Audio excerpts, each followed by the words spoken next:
Hello there. I want to talk today a little bit about the upcoming European elections this May 2019, and in doing so answer some common questions that people seem to have about the elections in order to make you a more informed voter. So firstly, I'd like to answer the question of what's being elected. It seemed to come as a bit of a surprise to a lot of people, especially in the UK, that there is such a thing as a European election. After all, aren't Europeans just bureaucrats, unelected and unaccountable? Who are these people that we're voting? Do they actually have any powers? Well, this is an election in order to elect the 751 members of the European Parliament. Instead of there being one pan-European election, really think of this more as 28 national elections that go into making up one single body, the European Parliament. Every member state, all 28, get allocated a certain number of MEPs based on their population. This distribution works under the principle of digressive proportionality. Digressive proportionality means that the larger you are as a state, the more people you have, the more MEPs you'll get. But the fewer you'll get per person. And this is best illustrated by looking at the two extremes, the largest and the smallest member states in the European Union. The largest member state is Germany, which has a population of about 82 million and has 96 members of the European Parliament. While the smallest is Malta, which has a population of under 500,000 and yet has 6 members of the European Parliament. In other words, Germany has one MEP for every roughly just less than 1 million people, while Malta has one MEP for every roughly just less than 100,000 people. The principle of digressive proportionality aims to increase the influence of the smaller states so that they cannot be pushed around, and to ensure that they can send a diversity of opinion to the European Parliament, while still ensuring that the distribution is at least reasonably fair using some form of proportionality. You could see this as a compromise between the model that the US House of Representatives and Senate use. In the House of Representatives, there is pure proportionality, and in the Senate, there is 2 senators per state in the Union. In the European Parliament, these two principles of representing the people and the states were combined to create the principle of digressive proportionality. Okay, great. So that's what's going on. We're electing the European Parliament in our various member states.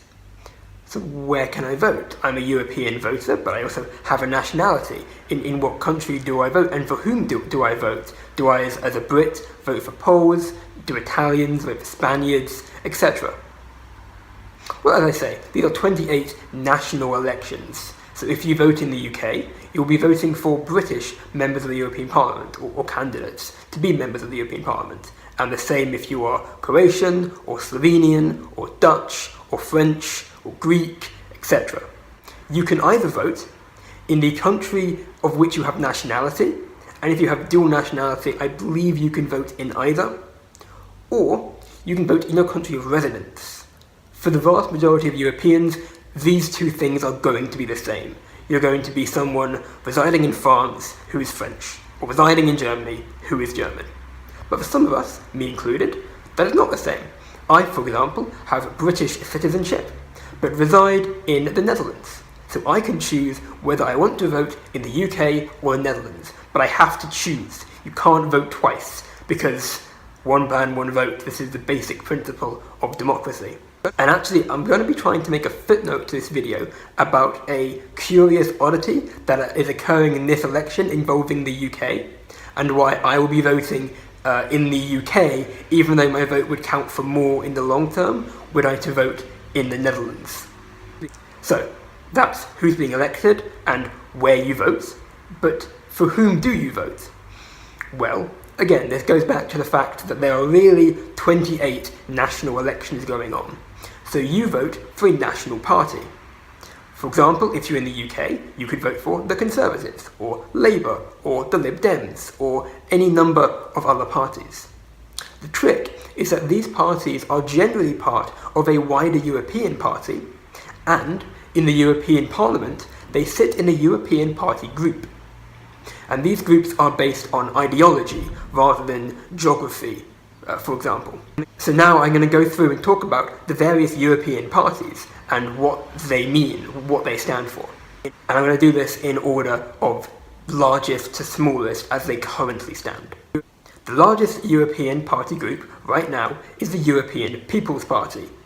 And this is the centre-right, moderately conservative, pro-European party. Their most prominent member right now is the Christian Democratic Union of Germany, which is Angela Merkel's party. Although they also include the French Republicans, the Dutch CDA, and a variety of others. The second largest party is the Socialists and Democrats. They are made up of the moderate, pro-European Social Democrats and Socialists. For example, they are made up of parties like the British Labour Party, or the Spanish Socialist Party, or the French Socialist Party. And their prominent, or most prominent, head of government right now is the Spanish Prime Minister. Next down, you have the European Conservatives and Reformists, who are a little bit to the right of the EPP, the European People's Party. They are made up of more hardline conservatives and have a more Euro-critical, soft Eurosceptic stance. The ECR, the European Conservatives and Reformists, were only made back in 2005 or 6, and they were made by the Conservative Party of the UK splitting from the EPP to form a new bloc. They take the vast majority, or at least a decent number, of their MEPs from just two parties, the British Conservative Party and the Polish Law and Justice Party, both of whom are in government right now. But the ECR is going to have some problems once the UK leaves the EU, as they get quite a lot of their MEPs from the UK. Next down is ALDE, the Alliance of Liberals and Democrats in Europe. This is the more centrist Liberal Party, and actually is made up of two smaller parties. They are a coalition, an alliance. On the one hand, you have the ALDE party, the actual party, and on the other hand, you have a different party called the Centrists and Democrats, and those two parties make up the ALDE group. The ALDE party is more ideologically liberal, although it is itself split between more left-leaning progressive liberals and more right-leaning conservative liberals. Examples of progressive liberal parties would include the British Liberal Democrats, the Dutch Democratische Rechtsrechter, and the Danish Radical Left. Examples of more conservative liberal parties would include the Dutch VVD and the German FDP. On the other hand, the Centrists and Democrats is made up of less ideological liberals and more people who just happen to be in the centre, often due to being sort of big tent populists, a bit like the Democrats in the US, you might think. And they're made up of parties, for example, like Podemos in Spain. ALDE also recently created an alliance with En Marche, Emmanuel Macron's party. And while Macron seems long-term to want to make some new centrist bloc, he is, as I say, right now allied with ALDE. So if you're French and you vote for En Marche, they would at least initially sit, at least aligned with ALDE. The next largest party is another coalition, another alliance, and they are the Greens EFA, made up of, again, two parties. On the one hand, the Green Party, made up of Green parties, for example, the British Green Party and Dutch GroenLinks. And on the other hand, they're made up of the European Free Alliance, which is a party for sort of left-wing separatist and nationalist parties, such as the Scottish Nationalist Party or the various Catalonian nationalist parties. The next largest party, even further to their left, is again another alliance, another coalition. And this is the coalition of the European United Left, who are like the really far left, and the Nordic Green Left, who are the Scandinavian left-wing parties. The next one down, which is now going way over to the right, is a Europe of Freedom and Direct Democracy. This party takes a large number of its MPs from UKIP in the UK, and has been led traditionally by Nigel Farage. They are more, you might say, libertarian, or at least less classically nationalist in their Euroscepticism compared to the last party I'll talk about. And then that brings me on to the last party, currently the smallest in the European Parliament, the Europe of Nations and Freedom. This is the really nationalist party, and they've traditionally taken, or at least right now take, a large number of their MEPs from France, from the National Rally, what was previously the National Front. That's Marine Le Pen's party. So they have been led by Marine Le Pen for the last few years.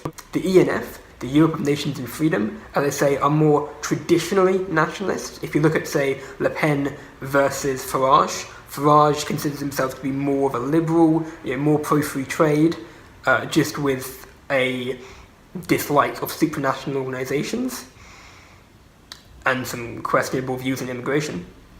While Le Pen is a more traditional nativist, a protectionist, has a lot more in common with the mid and early 20th century far right. There are going to be some changes to these groups going into the election, though, that you should be aware of. First of all, as I mentioned, ALDE have teamed up with Emmanuel Macron to form a larger centrist group.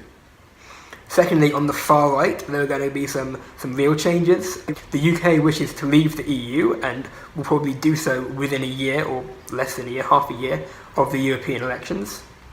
And this will mean that UKIP will no longer be in the European Parliament.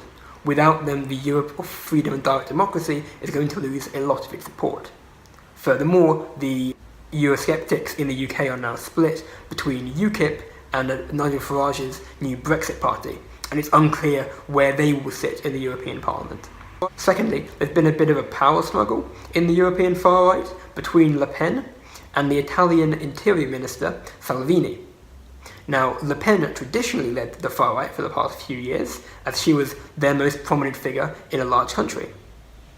But she lost the French presidential election and continues to be in opposition. Meanwhile, Salvini led his party, the League, to, if not a victory, then into being the largest party in the last Italian elections, and is now the Italian Interior Minister. Hence, he may have, or he, I believe, thinks he has, a better claim to lead the far right in Europe.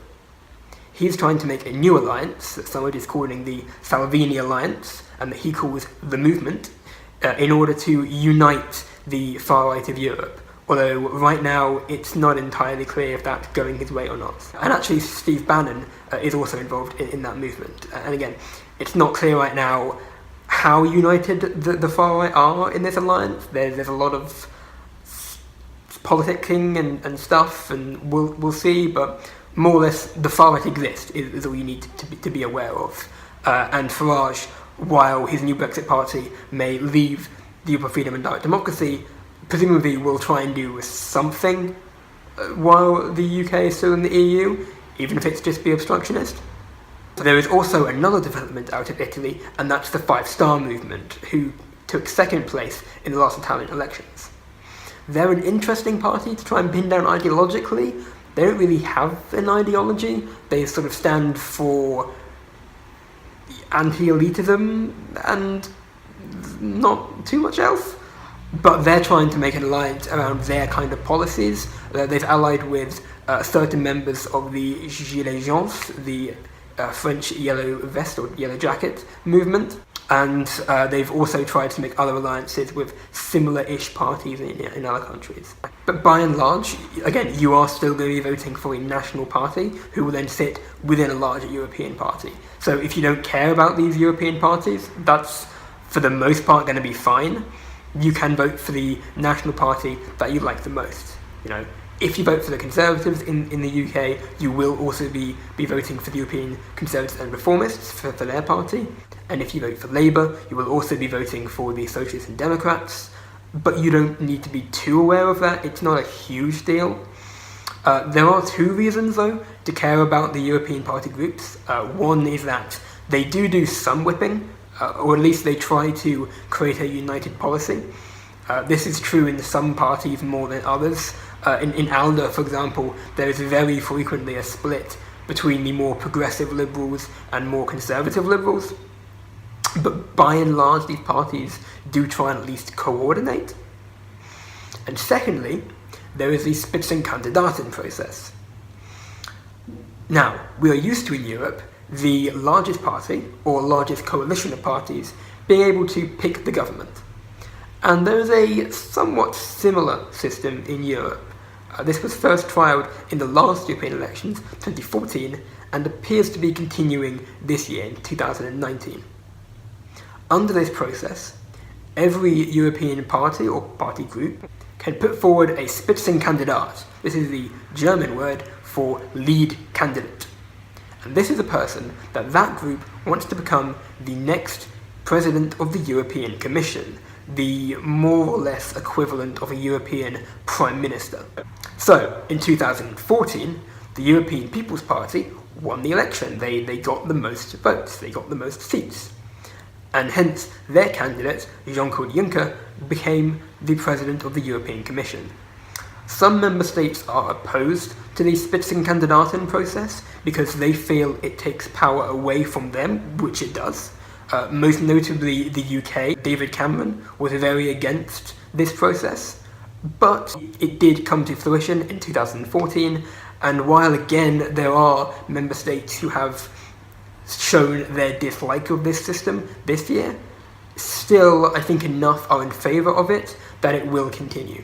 And hence, if the European People's Party get the most seats, as they look like they will again, then their candidate, a guy called Manfred Weber, will become the next president of the European Commission. Meanwhile, if the Socialists and Democrats win, then their candidate, Frans Timmermans, will become the next president of the Commission. And there are other parties that have also put forward candidates. For example, ALDE want Guy Verhofstadt to be the next president of the European Commission. And so you might want to take into account, when voting in the European elections, which Spitzenkandidat you prefer, much as you might want to take into account which Prime Minister or which candidate to be Prime Minister you would prefer in a national election. But the EU does not have proper parliamentary government, in that there is not a government coalition and opposition. It doesn't quite work like that, although sometimes coalitions are formed in order to pass legislation.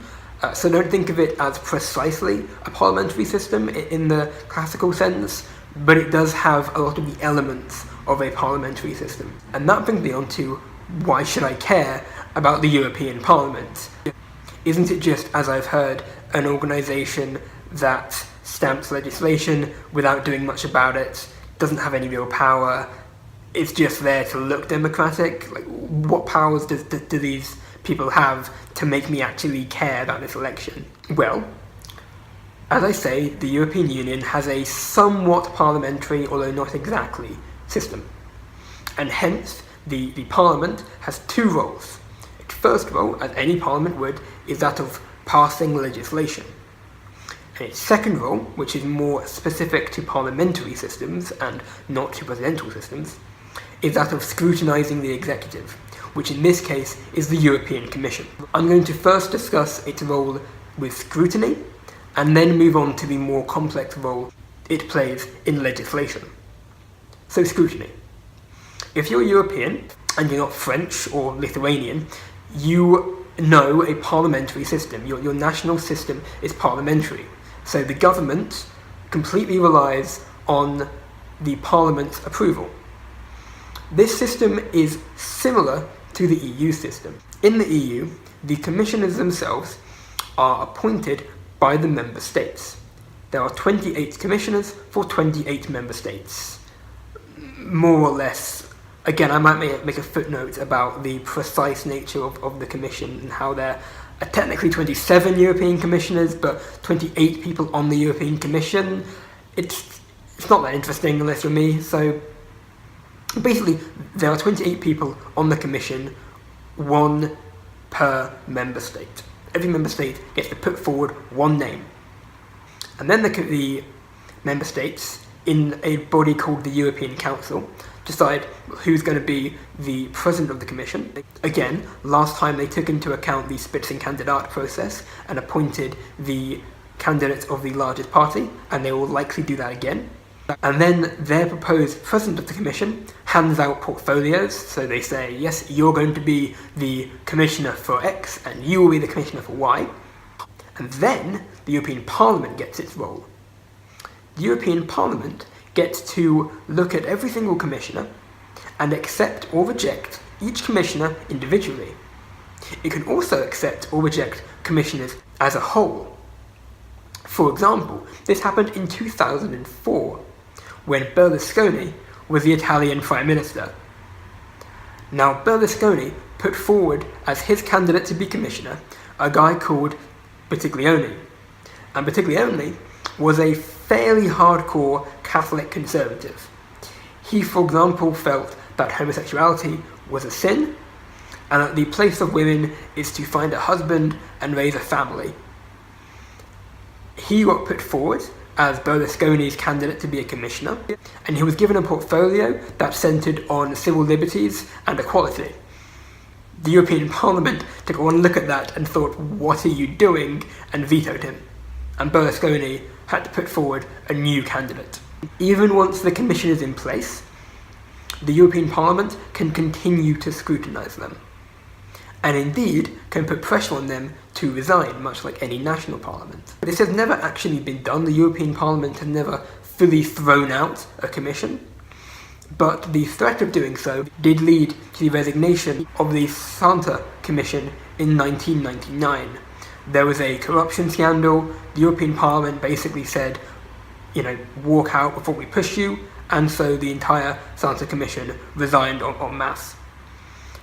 While once in the entire EU's history isn't much, bear in mind that the EU generally sees itself as being fairly apolitical, and hence, the nuclear option of having a commission resign is seen as quite extreme. Furthermore, in a lot of member states, it also is not very common for governments to actually resign early or due to motions of confidence. For example, in the UK, the last time a motion of confidence was passed was 1979. That was a motion of confidence that pushed out James Callaghan and ushered in Margaret Thatcher as Prime Minister. So, that's the European Parliament's role over scrutiny. Their other role, their bigger role, is over legislation. And there are a couple of important things to say on legislation when it comes to the European Union. First of all, the European Parliament is missing what many consider to be a crucial power when it comes to legislation that most other parliaments around the world have, if not all. And this is the right of initiation. The right of initiation is the technical term for the ability to propose bills. In most parliamentary systems, or quasi-parliamentary systems, if the government of the day doesn't support a bill, it's unlikely to be passed. But still, there is some mechanism to allow backbenchers, as we would call them in the UK, to propose legislation, and not just the government or the opposition. For example, in the UK, there is the Backbench Business Committee, whose whole deal is proposing legislation drafted by backbenchers.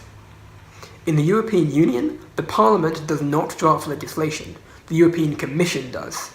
And then the Parliament can amend that legislation and then either veto it or vote in favour of it. So that can be considered a crucial power that the European Parliament lacks.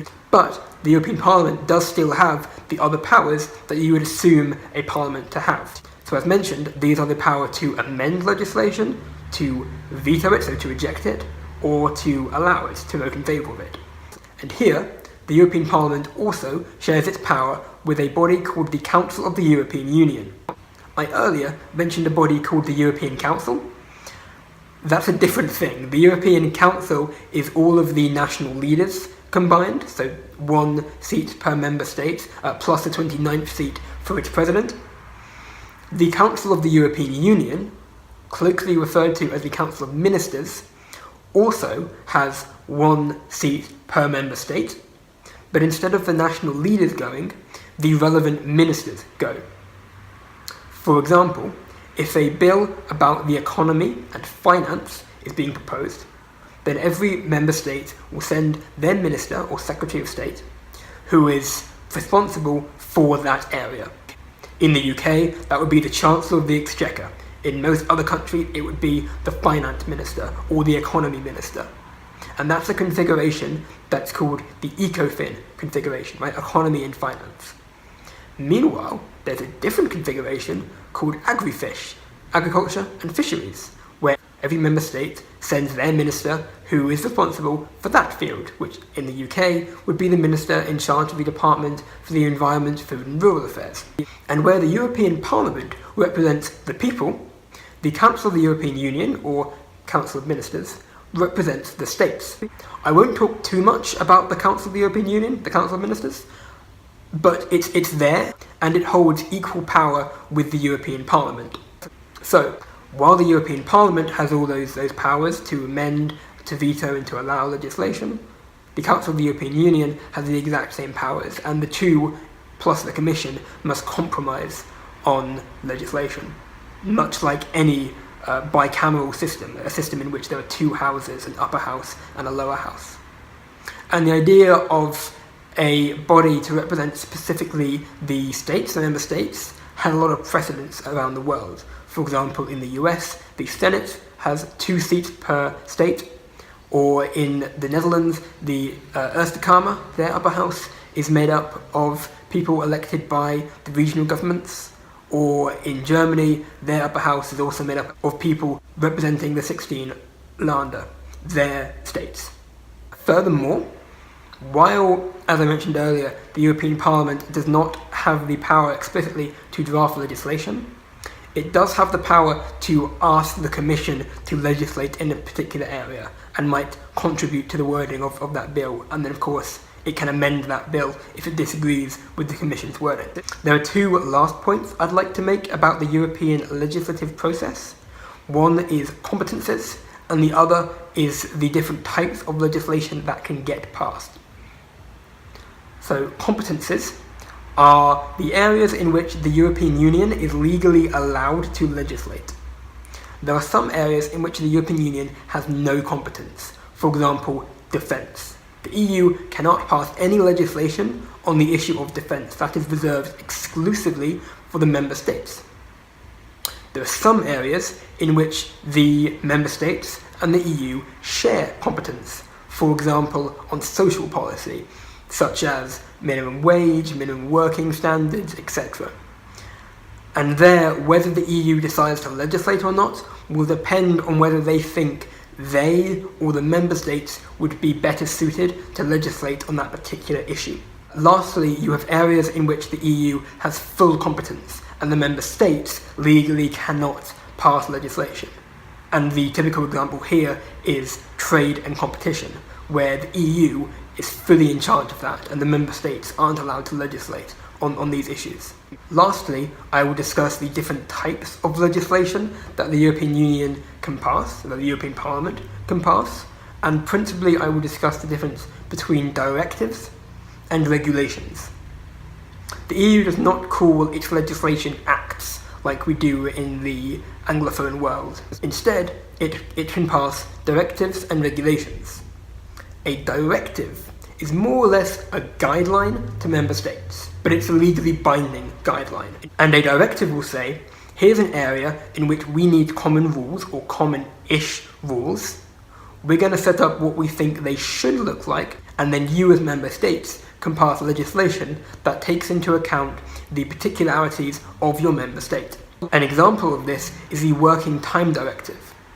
The EU decided that there should be some standard in each country for how long a working week is, how many hours a person should work in a week. And then above that, they should be paid extra if they're asked to work that long at all. But they left it to the member states to decide how long that should be. In the UK, it was decided that it should be 40 hours a week. In Poland, I believe, they decided it should be 42 hours. In France, typically, they decided it should be 36 or so hours, something along those lines. Yeah, France. And you know that new copyright reform that the EU just passed with the controversial Article 13? That's a directive. The European member states actually have to pass their own laws before something like it takes effect. So if you're really concerned about it, you can wait until that legislation gets proposed to a national parliament and then start bugging your national parliamentarians about it. The second type of EU legislation, in contrast to directive, is regulation. A regulation does the opposite of a directive. Whereas a directive is a legally binding guideline, a regulation is just a law, very standard that you would be familiar with in a national system, where the EU says this is a thing, and now it's a thing across Europe universally. Whether the EU decides to pass a directive or regulation depends on the issue and ought to be down to whether they think they or the member states would be better at legislating on the particularities of that issue. And again, of course, on many issues, the EU decides to or legally can't legislate at all. So, that is my explanation of the European elections, of what's being elected, where you can vote, for whom you can vote, and why the hell you should care, in other words, what powers the people that you're voting for will have. I hope with this information you can be a more informed voter, and we can raise the turnout of the European elections, which sadly is woefully low across the European Union. And with that, goodbye.